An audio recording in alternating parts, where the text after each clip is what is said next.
Welcome to the Slop Temple. We pray this video helps. In this video, I will explain an easy method for organic chemistry. We will begin by establishing a strong foundation, focusing on core concepts. Understanding the basic building blocks is crucial before moving to more complex topics. This approach simplifies the learning curve significantly, making the subject much more approachable for everyone. Functional groups are the heart of organic chemistry, acting like specific tags on molecules. Knowing these groups helps you predict how a molecule will behave in a reaction. There are about 10 to 15 key functional groups to master, each with unique properties and common reactions. Focus on understanding their structure and reactivity.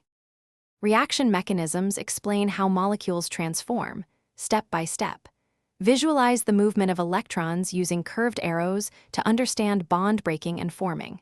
For instance, an SN2 reaction involves a single, concerted step. Breaking down complex reactions into these smaller, manageable parts makes them much easier to comprehend and remember. Consistent practice is absolutely key to mastering organic chemistry. Work through a variety of problems daily, applying the concepts you have learned. Don't be afraid to review material multiple times. Repetition strengthens memory. Consider creating flashcards for key reagents and reaction conditions to aid in quick recall and solidifying your knowledge. Thanks for watching. Consider subscribing if we helped you.